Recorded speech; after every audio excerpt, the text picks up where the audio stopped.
창세기 13장 1절로부터 5절로부터 봅니다. 5절로부터 12절까지입니다. 5절로부터 12절까지요.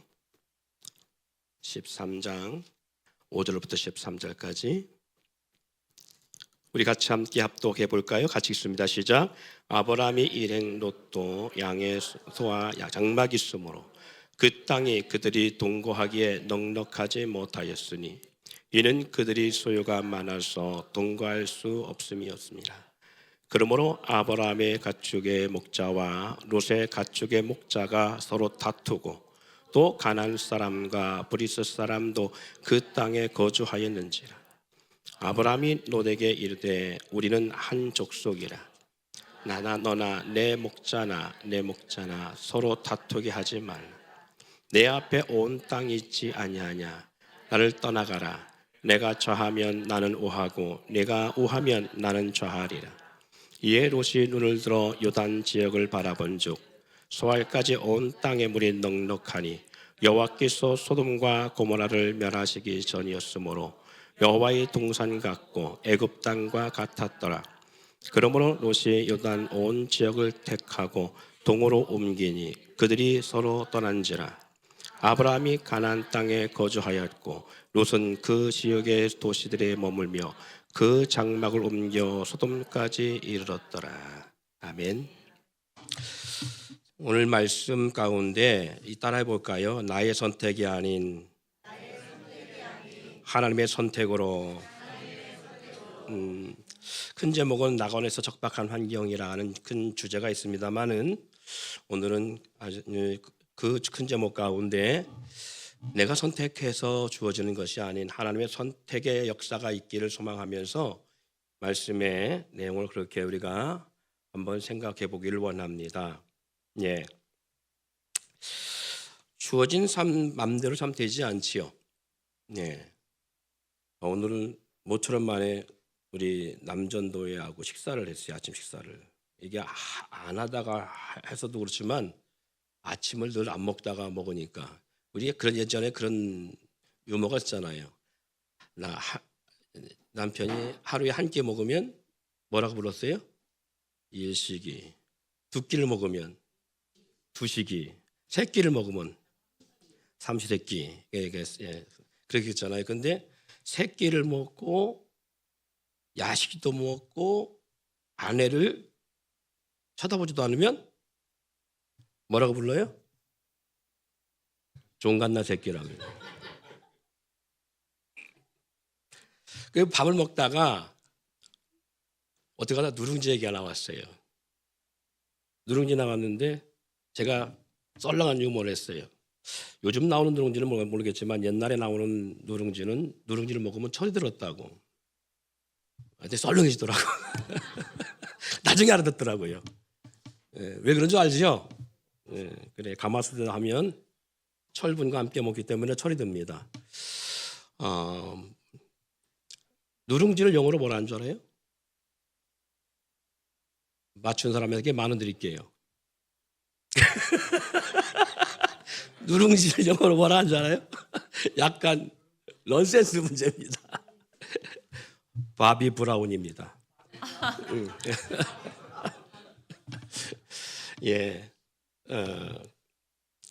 무더운 한낮의 뜨거운 태양의 장렬한 땅이 있어요. 한낮에 이곳은요 섭씨 50도가 넘게 장렬한 태양빛이 하루 종일 그렇게 비추고요. 저녁이 되어지면 50도 됐던 온도가 뚝 떨어져서 10도 가깝게 하강합니다.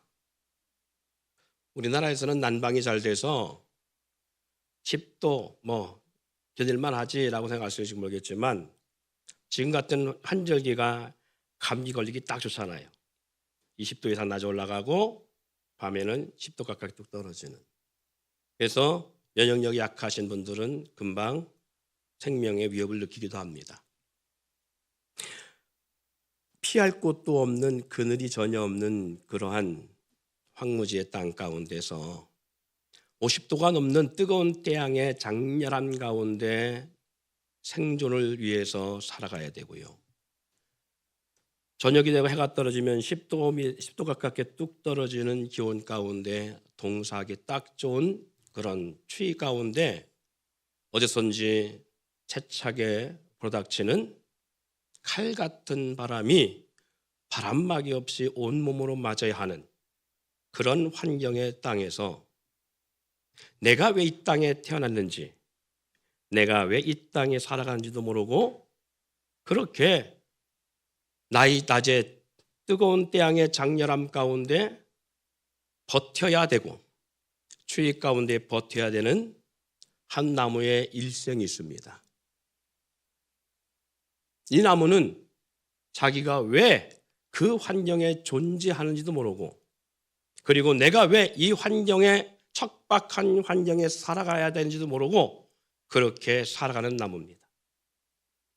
그러니 뜨거운 장렬한 태양빛에서 자기가 죽지 않으려면 넓은 이파리를 낼 수가 없고요.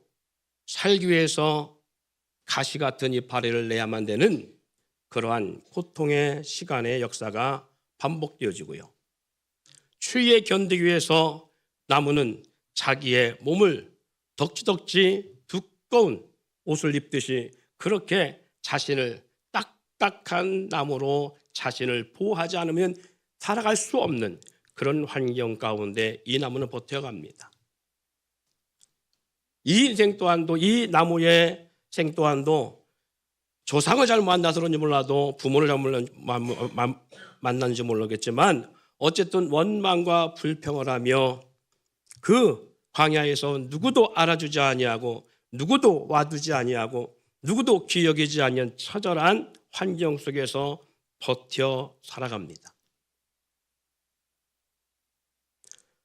밤에는 칼바람 같은 바람이 거세게 불어오는가 하면 어느 순간 장렬한 태양과 함께 모래폭풍을 견디다 보면 자기의 겉껍질 같은 부분이 갈기갈기 찢겨나가는 아픔을 겪으면서 오진 시간의 세월을 살아가는 데에 누구도 그 곁에 없는 그렇게 비정한 환경 속에서 자신을 오직 자신만 의지하고 자신 스스로가 자신을 보호하지 않으면 안 된다는 일념 하나로 땅속에 모래 끝에 깊은 뿌리를 내리고 버티고 서 있는 날이 수없이 계속되고 반복되어집니다.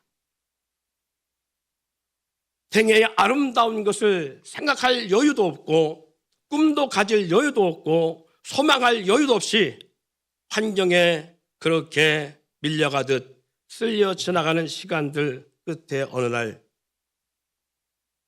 누군가 자신을 밑둥가리를 치는 역사가 일어나요. 원치 않았던 환경 속에 살아오는 것도 억울한데 어느 날 사람들의 손에 의해서 자신의 뿌리가 잘려나가는 아픔을 겪으면서 자기의 그 가시채가 달려있는 가지들이 꺾여나가고 자신의 몸이 어느 순간 사람들에 의해서 분해되듯이 그렇게 잘리고 깎이는 역사를 경험합니다. 그것도 자기가 원치 않았던 것입니다. 그런 꿈을 꾸지 않았습니다. 그런데 그 아픔을 겪고 난 이후에 어느 순간 자신을 보니 자신의 몸이 가시가 아니라 금박이 붙어 있게 되어지고 은의 옷을 입듯이 자신이 화려한 모습에 치장이 있어지기 시작하고 그 후에 자신의 그 볼품없던 몸이 화려하고 아름다운 하나님의 성전이 되어지는 모습으로 바뀌어 나가는 역사가 일어납니다. 무슨 나무인 줄 아시죠? 그렇습니다. 시띠나무라는 조각목의 나무입니다. 이 나무는 미디안 광야 사막 한가운데서 물 없는 곳에서, 그늘 한 점 없는 곳에서 그렇게 살아가는 나무입니다. 그런데 기대할 수 없었던 삶 속에 자신의 삶을 포기하고 있는, 그저 세월이라는 시간 속에 끌려가는 어느 날 하나님으로부터 비명함을 당하고, 그리고 하나님으로부터 취함을 당하고, 그리고 하나님 말씀하셨어요. 내가 너와 함께 하겠다. 사랑하는 여러분, 우리도 그렇지 않습니까? 여러분은 주어진 삶에 만족하시는지요? 여러분에게 주어진 직장 가운데 내가 다니는 직장이 행복하고 만족스러운지요? 여러분, 그렇다면 가정 환경은 만족을 하고 살아가는지요? 이 남편에 만족하고, 내게 주어진 아내에게 만족하며, 내게 주어진 부모님에게 만족하고, 이 가정 환경이라는 이 자체에 대해 만족하고 살아가고 있는지요? 현재 사는 곳에 만족하며 행복하다고 느끼고 살아가고 있는지요? 지나온 살아온 인생 속에서 나는 이 삶의 모든 인생을 단 한 부분도 포기할 수 없을 만큼 소중하고 만족하다라고 생각하며 그렇게 살아왔다고 생각하고 있는지요? 아마 그런 사람은 여기에 아무도 없을 것입니다. 계획하지도 않았고 내가 꿈꾸지도 않았던 환경과 상황들이 나의 삶에 그렇게 닥쳐왔을 것이라 보고요. 그리고 수없는 시간들 속에 원망과 불평과 때로는 낙심과 좌절 가운데 어떻게 보면 막말 같지만 죽을 수도 없고 죽지 못해 살아가는 인생처럼 때로는 부딪힘이라는 수많은 환경 속에서 우리는 그렇게 살아오지 않는지요. 좀 전에 드렸던 예화처럼 이 시든 나무처럼 누구도 알아주지 아니하고, 누구도 귀히 여기지 아니하고, 누구도 소중하게 여겨주지 아니하고, 그렇게 내가 살기 위해서 몸부림치며 수많은 가시들을 드러내고 내가 살기 위해서 나만의 아성을 쌓아가며 우리는 그런 시간들을 보내오지 않았는가라는 것입니다.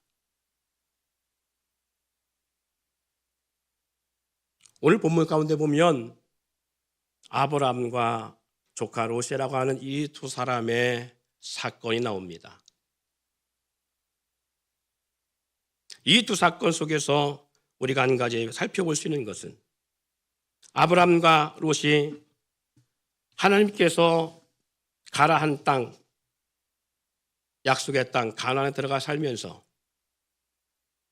그 환경이 두 사람, 이 두 가정이 살기에 너무 비좁은 땅으로 바뀌어갑니다. 두 사람이 이 두 가정이 사업을 하는데 아브라함도 목축업을 하는 사업을 하고 조카 롯도 아브라함과 했던 이 목축처럼 목축 사업을 하는 그러한 가정입니다. 그 땅에서 우거하기에 너무 비좁은 땅인지라 이 아브라함의 종들과 조카 롯의 종들이 날마다 이 목축지를 가지고 다툼과 싸움이 벌어집니다. 같은 직종의 사업장이다 보니까 지역적, 장소적, 환경적 한계에 다다른 상황이기에 이 두 가문이 날마다 다투는 역사가 일어납니다. 그래서 아브라함이 조카 롯을 불러서 새로운 환경의 장소로 갈 것을 요청하며 조카 롯에게 먼저 요청하게 되지요. 네가 좌하면 내가 우하고 내가 우하면 내가 좌하리라. 네가 먼저 새로운 환경지를 선택하라고 요청을 합니다. 롯과 아브라함의 사업은 목축업이기 때문에 절대적으로 필요한 것이 무엇이냐라면 물과 많은 목축지가 필요하지요. 물이 풍성해야 초목이 풍성하고 왕성하게 자랄 수 있는 환경이 되어지기에 물이 많은 곳을 선택하는 것이 훨씬 자기의 사업인 목축업에 유리한 조건이 될 수 있겠지요. 그렇다면 연장자인 아브라함이 먼저 선택할 수 있었지만 아브라함은 자기 조카에게 먼저 선택할 수 있는 기회를 주었더니 물이 많은 그리고 풍요로운 땅, 초목이 왕성해 자라는 그 장소를 먼저 선택하는데 본문 말씀에 그렇게 기록되어져 나옵니다. 이에 10절에 롯이 눈을 들어 요단 지역을 바라본 즉 소알까지 온 땅에 물이 넉넉하니. 뭐가 넉넉하다고요? 그렇지, 물이 넉넉하니. 그 다음부터 한번 읽어봅시다. 시작.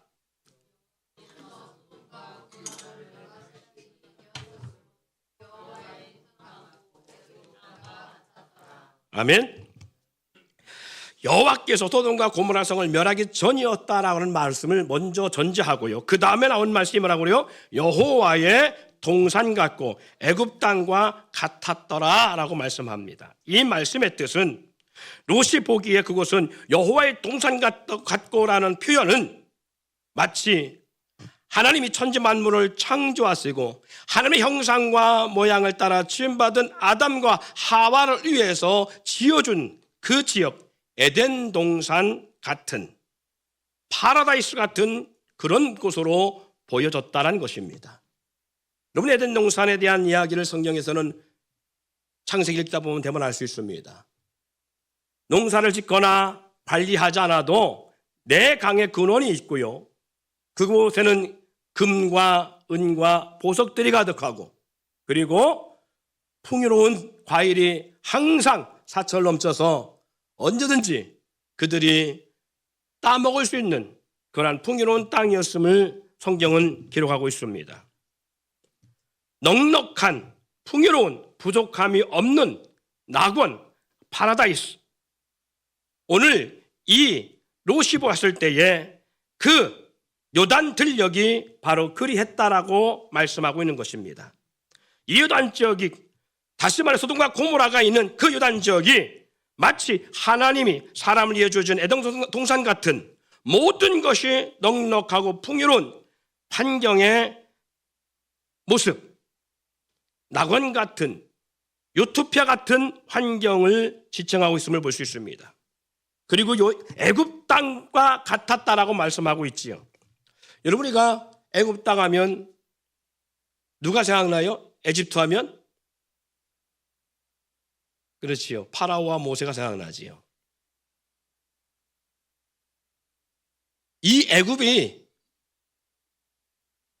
풍요로웠던 곳이었음을 반증하고 있는 모습이기도 한데 여호와의 동산 같고 애굽 땅 같다고 말하는데 실제로 아브라함이 하나님의 명령을 받고 하나님께서 가라는 땅, 약속의 땅 가나안에 있을 때에 가나안 땅에 가자마자 기근이 듭니다.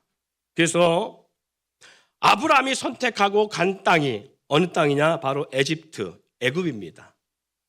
왜 그 땅으로 내려가느냐? 그 땅엔 기근이 없었고 비가 오지 않아도 강의 물이 항상 많았음으로 말미암아 얼마든지 자기의 목적으로 할 수 있는 환경의 땅이었기 때문에 그렇다고 말씀할 수 있습니다.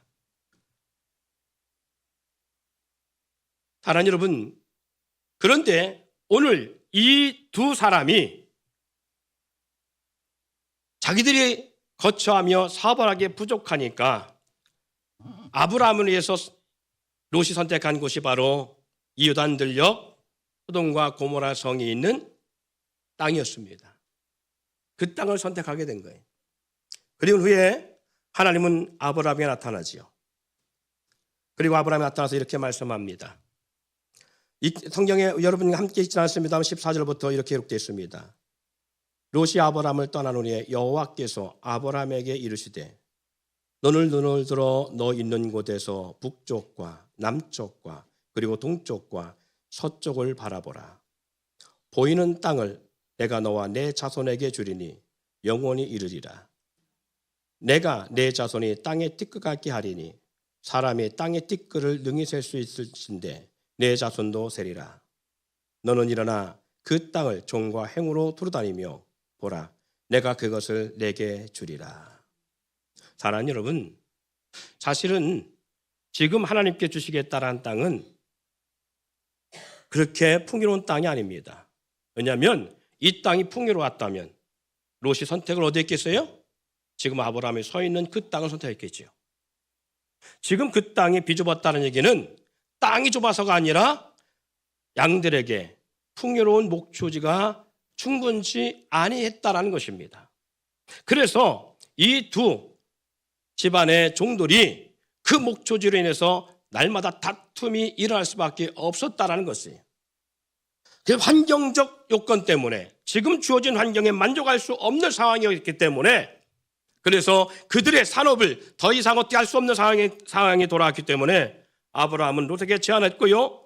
롯은 현재 그 땅에서는 만족할 수 없는 자기의 산업을 키워갈 수 없고 세워갈 수 없는 땅이었음을 인지하고 선택한 것이 바로 물이 넉넉한 요단 들녘을 선택했다라는 거예요. 그럼 하나님이 아브라함에게 준 땅은 어떤 땅이냐? 풍요로울 수 없는 물이 넉넉하지 못한 가난 지역의 땅을 하나님은 주시겠다라고 말씀하고 있어요. 좀 하나님이 아브라함에게 좋은 것 주신다라고 생각했는데 이 상황들을 보면 아브라함에게 주신 것은 그렇게 좋은 것은 아니었다라는 것입니다. 우리는 하나님을 믿으면서 신앙생활하면서 우리는 어쩌면 좋은 것을 하나님이 주실 거에 대한 기대를 가지고 살아가죠. 하나님 안에서 우리는 풍요로운 것을 기대하며 살아갈 수 있습니다. 우리는 직장을 선택할 때도 내가 지금 현재 있는 직장에 만족하지 못하는 이유도 그리고 앞으로 선택할 직장이나 직업을 선택할 때에도 우리는 지금 현재보다 더 나은 것을 선택하려고 해요? 더 안 좋은 것을 선택하려고 합니까? 그렇죠. 더 나은 것을 선택하려고 합니다. 집을 구하고 이사를 할 때도 우리는 현재보다 나은 조건으로 이사하기를 원하고 현재보다 나은 조건의 환경의 땅으로 그런 지역으로 우리는 이사하기를 원할 겁니다. 그래서 우리는 주어진 환경에 우리는 만족하지 못하고 오히려 더 나은 그런 지역과 환경을 선택하려고 하는 것이 우리의 모습이지요. 누구처럼? 마치 롯의 모습처럼. 롯이 자기의 눈에 보기에 더 좋은 환경, 자기의 사업을 확장해 나가기에 더 아름다운 곳, 더 풍요로운 곳을 선택하고 있는 것처럼 우리도 그렇게 우리는 우리의 인생 가운데 많은 것들을 선택해 나갈 것입니다. 더 쉬운 가까운 일례로 오늘 주일이죠. 오늘 주일인데 우리는 이 주일에 예배하러 나오느냐? 아니면 내게 오늘 뭔가 중요한 일이 있어서 그 일을 하기 위해서 예배를 빠지고 그 일을 선택하느냐라고 하는 것처럼 우리는 늘 선택의 길을 섭니다. 근데 그 선택하고자 할 때에 우리의 선택의 기준이 항상 어디에 있어요? 지금보다 훨씬 나은 것, 나을 것을 기대하고 선택합니다. 그런데 그렇게 우리가 계획했던 대로 잘 되어지지 않는 환경들을 우리는 많이 목격하거나 경험하고 살아갈 것입니다. 마치 물된 동산 같고 여호와의 동산 같은 에덴 같은 땅이었다고 생각하고 선택했지만 오늘 본문 여호와의 동산 같고 애굽 땅과 같았더라라고 하는 앞에 문구를 보면 이렇게 말씀하고 있지요. 여호와께서 소돔과 고모라를 멸하시기 전이었으므로. 그러면 이걸 전제하고 있다는 얘기는 아무리 좋은 곳이라 할지라도 눈에 보기에 풍요로운 곳이라 할지라도 그리고 전망이 있어 보이는 곳이라 할지라도 그곳이 나중에 어떻게 된다는 얘기예요? 멸망된다는 거죠. 우선순위에 보면 훨씬 많은 것을 취할 수 있는지 모르겠습니다.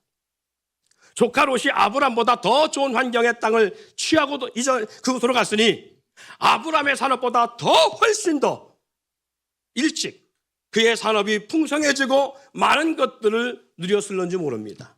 잠깐은 그렇게 했었는지 모르겠어요. 그러나 그 후에 어떻게 되었어요? 소돔과 고모라 성에 하나님의 심판으로 불과 유황으로 그 성을 심판할 때에 롯은 자기 아내도 잃어버리고 두 사이도 잃어버리고 두 딸과 함께 빈손으로 그 성에서 도망쳐 나와야 하는 그런 상황에 이르는 것을 볼 수 있습니다. 우리가 손에 쥐고 있다고 해서 그것이 내 것이 되지는 않는다.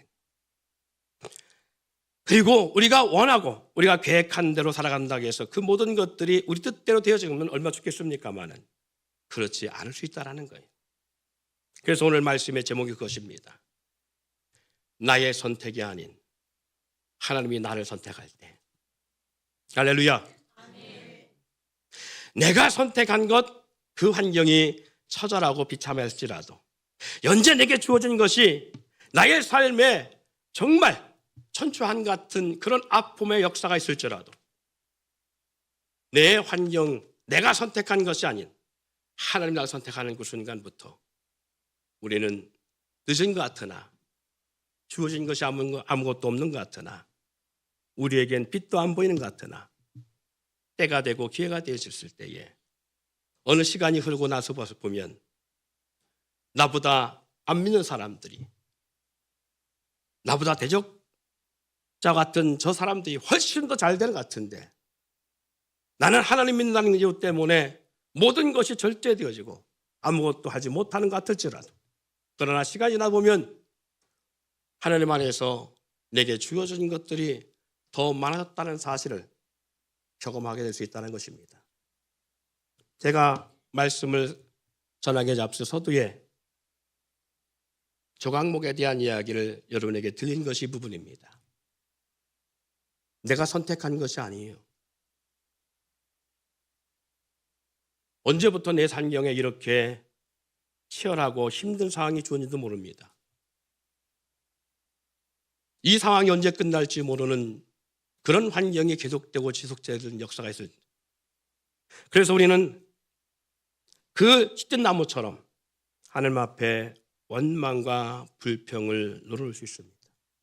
주어진 환경으로 인하여 주어진 가정의 환경, 자녀에게는 왜 우리 부모님은 이렇게 어려운지, 왜 우리 부모님은 이렇게 가난한지, 왜 우리 집 환경은 이렇게 비참한지 그런 원망과 불평과 낙심과 좌절 가운데 하소연할 때도 있는 환경처럼 우리가 살아갈 수 있습니다. 그런데 왜 하나님이 그 씨든 나무를 그곳에 뒀을까요? 아무것도 없는 광야 빈들의 그 나무의 일생을 그곳에 두고 있게 했을까요? 그런데 하나님은 때가 되매 하나님은 하나님의 때가 되매 누구도 지나다니지 아니하고 누구도 알아주지 아니하고 누구도 봐주지 아니하고 귀하게 여기지 아니하고 일생 살아가며 불구하고 한 번도 그 곁에 나그네 하나 지나간 적이 없었던 그 황량한 땅 그곳에서 오랜 시간 그렇게 죽지 못해 살고 있는 것 같았는데 어느 날 하나님은 에집트에서 이스라엘 백성들을 끄집어내요. 그들을 홍해바다를 건너게 하시더니 광야길을 걷게 하시는 역사 가운데 그곳에 아무도 알아주지 않았던 처절한 환경을 살아온 자신의 일생을 단 한 번에 하나님은 여호와 하나님이 함께하는 그 화려하고 아름다운 성전으로 모든 사람들이 그곳을 향하여 바라보고 여호와의 영광이 나타나는 그 성전을 삼는 일에 어느 날 그 자신이 그렇게 들어 쓰임받는 역사가 있었다는 사실이죠. 이것이 자기 선택하지 아닌 하나님의 선택에 주어진 역사들입니다. 오늘 우리의 삶이 남들보다 늦은 것 같고 뭔가 안 풀리고 매인 것 같은 환경, 처절하게 힘든 환경 같은데 주어진 환경이 꿈이 보이지 아니하고 꿈을 꿀 수 없는 환경 같은 내 초라한 모습 앞에 오늘 우리가 걸어갈지라도 하나님의 때가 있습니다.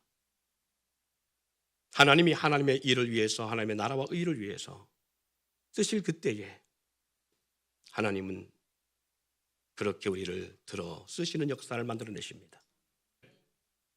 오늘까지 아무 일 없었기 때문에 내일도 없다라고 하는 그러한 좌절이 있지 않기를 바랍니다. 아무 일 없는 것 같아도 하나님이 일하시면 역사가 일어납니다.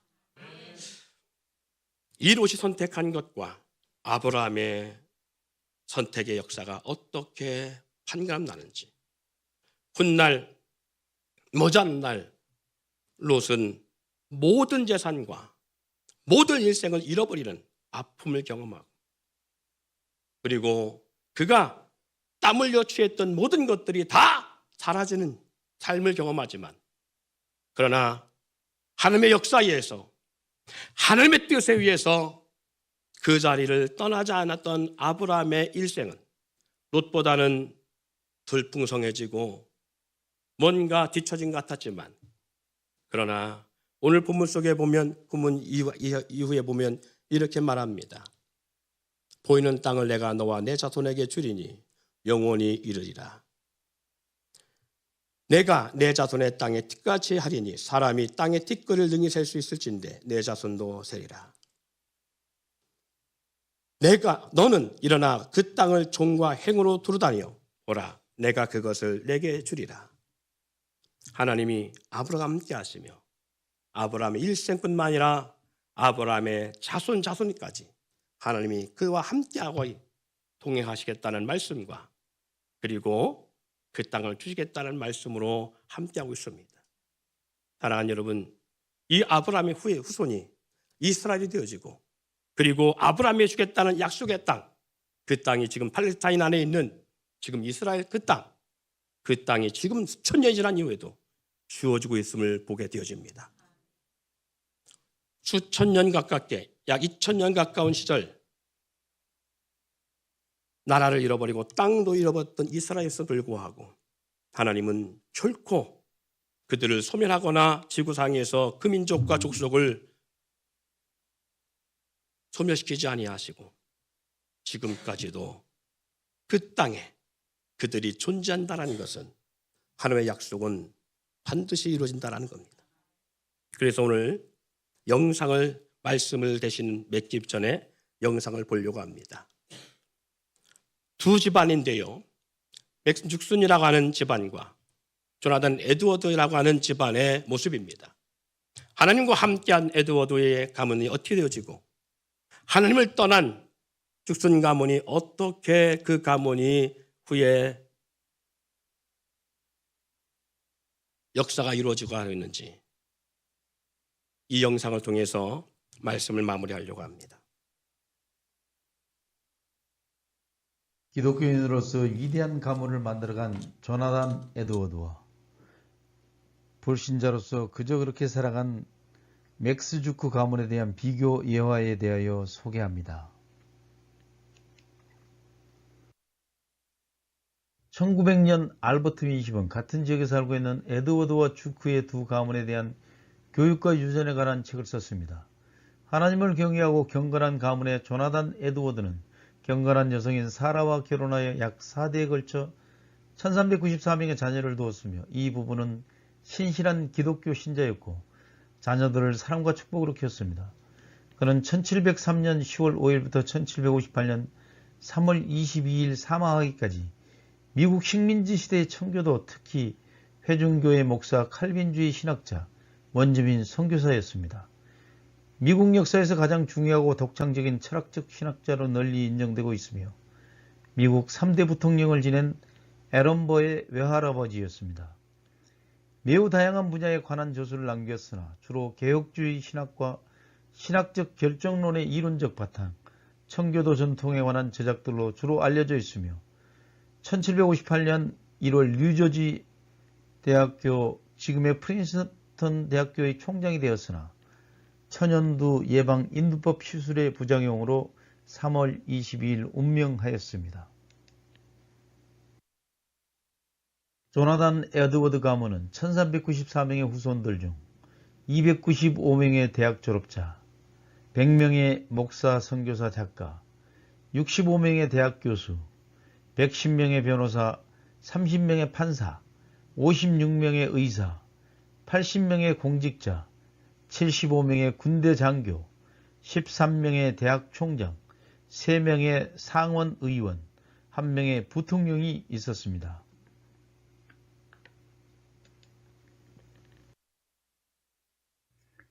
반면에 맥스 주크란 사람은 1720년경에 뉴욕주에서 태어난 네덜란드계 미국인으로 낙천적이고 재치와 실용적인 기술을 가진 사람이었으며 재미있는 이야기로 사람들을 즐겁게 해주었으며 학교 다니기를 싫어했고 일하는 것을 싫어하였으며 노는 것을 즐겼습니다. 자연을 벗삼아 낚시 사냥하는 것들을 좋아했으며 현재만을 생각하며 자유분방하게 살았으며 그에게는 자신의 능력을 개발할 이유나 목적이 없었습니다. 신앙생활도 하지 않았기에 그저 하루하루를 즐기는 것이 낙일 수밖에 없었고 그 결과 그는 발전 없이 반복되는 삶을 자식들에게 물려주고 말았습니다. 결국 그의 후손들은 가난하고 병약하여 삶을 영위하기 위해 또는 현실을 탈피하기 위해 범죄를 저지르며 사회에 폐해를 끼치는 사람들이 되고 말았던 것입니다. 맥스 주크 가문은 560명의 후손들 중 310명의 거지, 150명의 범죄자, 100명의 알코올 중독자, 3분의 1 이상의 후손이 정신병을 앓았으며 절반 이상이 문맹자, 마약 사범, 알코올 중독, 범죄자의 길을 걸었습니다. 두 가문의 예는 아버지의 긍정적 영향력, 부정적 영향력이 자자손손 내려간다는 대표적인 사례입니다. 또한 이러한 차이가 무엇 때문인지 발생하는지 조사해 보았는데 결과는 다름 아닌 원칙의 유무였다고 합니다.